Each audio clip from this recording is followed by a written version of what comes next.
Сәлем достар, біз бүгін белеші жасайтын боламыз. Ол үшін бізге 250 грамм сүт қажет болады, және де 2 жұмыртқаның сарысы керек болады. Осын барлығын бір ыдысқа салып, осылай араластыратын боламыз.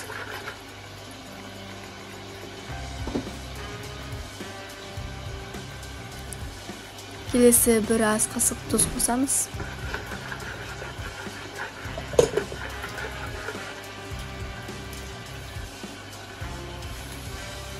Содан кейін бір ас қасық дрожж қосатын боламыз.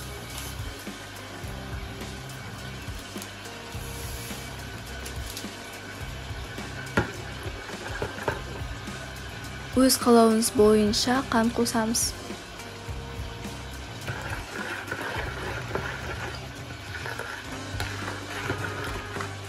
Осылай әдемілеп араластырып боламыз. Содан кейін біз сары майымызды ерітетін боламыз. 80 грамм сары май қосамыз.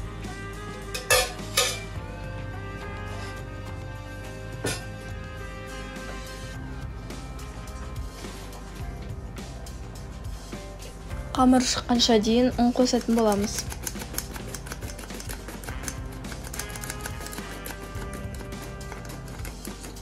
Ұнымызды қосып болғаннан кейін осылай барлығын араластыратын боламыз.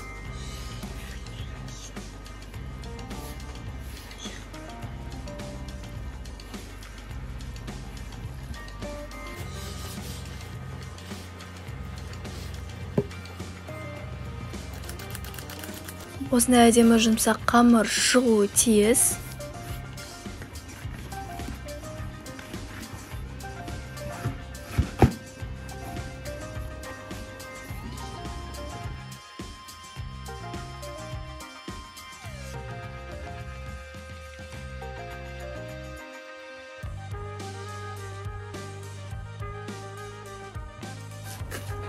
Қамырымызды осылай жауып қоятын боламыз. Ал ол көтерілгенше дейін біз дайын фаршымызды дайындап қойып, содан соң бір жуаны осылай кішкентайлап төртбұрыштап турайтын боламыз.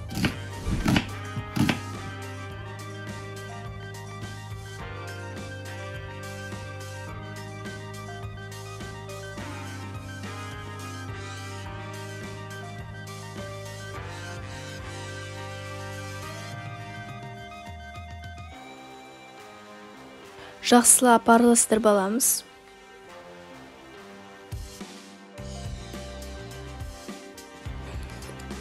Дәміне қарай тұз және де бұрыш қосатын боламыз.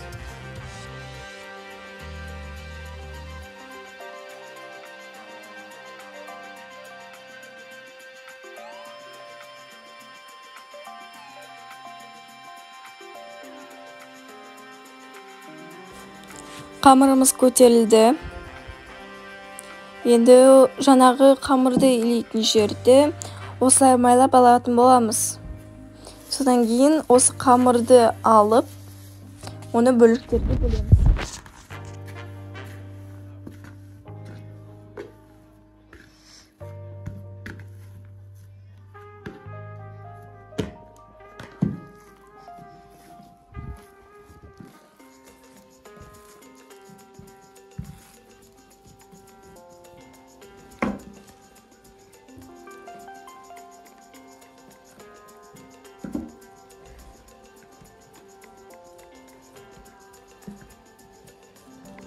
Дәл видеодағыдай жасаймыз.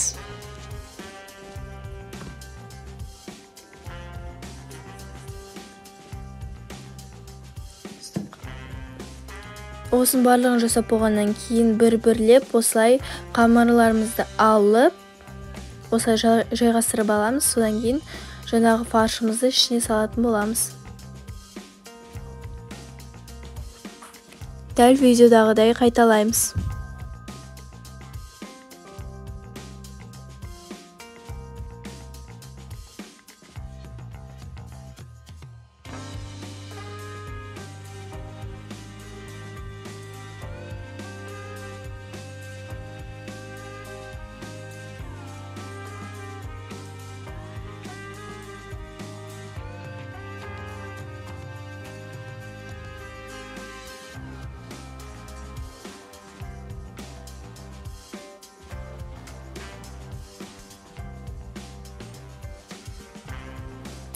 Барлығы дайын болғаннан кейін ыдысымызға майымызды құйып, осылайша пісіретін боламыз.